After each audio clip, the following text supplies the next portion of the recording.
All right, today we're tackling a really big question. What if the very tests designed to measure how smart we are with money are actually biased? Yeah, we're going to dive into some fascinating new research that suggests our own brain's little shortcuts, these glitches, might be messing with the scores. And get this, it could be creating a huge divide between generations. So let's get right into it. So let me just ask you straight up. Think you're good with money? I mean, you probably have a budget, maybe you've got some investments going, you feel like you've got a handle on things. Seems like a simple enough question, right? Well, it turns out the answer is way more complicated than you'd think. Because see, while you're consciously making all those smart financial choices, your brain, it's running its own software in the background. And, sometimes that software has a few, well, let's call them bugs. And that's what brings us to our first big topic here.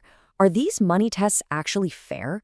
We're going to take a really close look at one of the biggest ones out there, the National Financial Capability Test. Now, this isn't just some random quiz you find online. No, no. The National Financial Capability Test is a major deal. It's a serious benchmark used all across the US to see how well people really get the basics, earning, saving, and growing their money. It's basically the gold standard for measuring financial smarts. But this got some researchers thinking, what if there's a hidden flaw? What if the test itself, the way the questions are written, the stuff they ask about, what if it's accidentally set up to favor the way older generations think? That would put younger folks at a disadvantage right out of the gate, wouldn't it? Okay, so how could that even happen? To figure that out, we've got to look at the hidden culprit working behind the scenes. And that's all about your brain's financial shortcuts, or, as the scientists call them, cognitive biases. So what exactly is a cognitive bias? Well, to put it simply, it's like a predictable glitch in our thinking. The official definition is a systematic pattern of deviation from rational judgment, which is a mouthful. Honestly, it's way easier to think of them as mental shortcuts, or, my favorite, thinking glitches. They're there to help us make decisions fast, but they're not always right. And here you can see the specific glitches that pop up all over this financial test. Researchers actually pinpointed 8 common ones that really influence how people answer questions. And it's super clear that a few of these are way, way more common than the others. Okay, let's zoom in on the 4 big ones, the real heavy hitters. First up, you've got overconfidence bias. And yeah, it's pretty much exactly what it sounds like, thinking you know more than you actually do. Then there's the super interesting Dunning-Kruger effect. That's when you don't know enough about something to even realize how little you know. We've also got status quo bias, which is just our brain's natural tendency to want to keep things exactly as they are. And finally, confirmation bias. That's our habit of only looking for info that proves what we already think is true. All right, so we all have these biases, right? It's just part of being human. But here's where this whole thing gets really, really interesting. It turns out these thinking glitches don't hit everyone the same way. There's what you could call a generational mind gap in how we're basically wired to think about our money. And this right here is the core of what they found. It's a tale of two mindsets, really.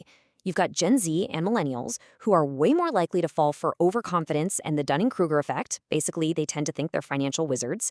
Then you've got Gen X and the baby boomers. They're much more prone to status quo and confirmation bias, which means they're way more likely to just stick with the financial habits they've always had. Let's actually look at the data, because it's pretty stark. See this chart? It's showing the average score for overconfidence bias across the generations.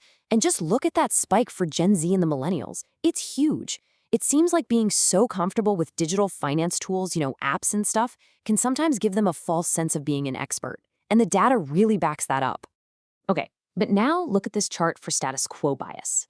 The pattern is a complete flip-flop.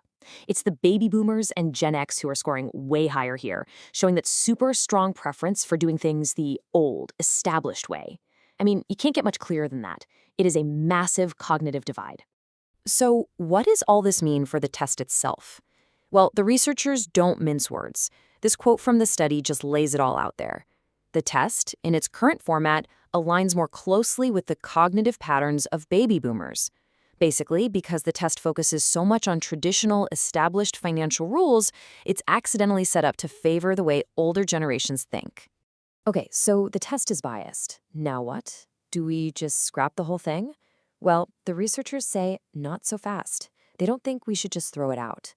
Instead, they've actually mapped out a way to fix it, to make these assessments actually relevant for the world we live in today. And the key idea here is really about evolution, not revolution. We're not talking about scrapping decades of work.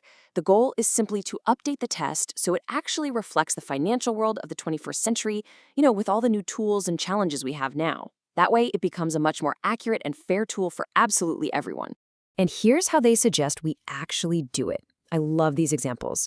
So instead of some dry, theoretical question about risk management, why not ask about managing risk when you're investing in something like cryptocurrency? Totally relevant, right? Or instead of classic goal setting, ask about using the financial apps that millions of people use every day. Even compound interest, instead of just the formula, you could frame it around how it works with robo-advisors. It just makes these abstract ideas real and tangible, especially for a younger crowd. And by making these simple kinds of updates, the test can actually start to balance things out. It can help reduce the impact of biases like overconfidence for younger people. And what you end up with is a much fairer and, frankly, a much more accurate picture of what people really know about money, no matter how old they are. All right, let's bring this all home. What does all this research actually mean for you and your money? Because this is way bigger than just some test. So, what are the big takeaways here? Number one, we all have these thinking glitches when it comes to money. The key is knowing what yours are. That's half the battle right there. Number two, financial education and the tools we use for it have to keep up with the times. They can't be stuck in the past. And finally, number three, when we have fair tests, we get better education, and that leads to smarter financial decisions for every single one of us. And all of that leaves us with one last really big question to chew on. This whole study was about just one test, but it cracks open a much, much bigger conversation. If our main way of measuring financial knowledge is stuck in the past, what else in our financial world is too? Think about it. Banking, retirement planning, even the investment advice we get. What else out there desperately needs an update for the world we live in today?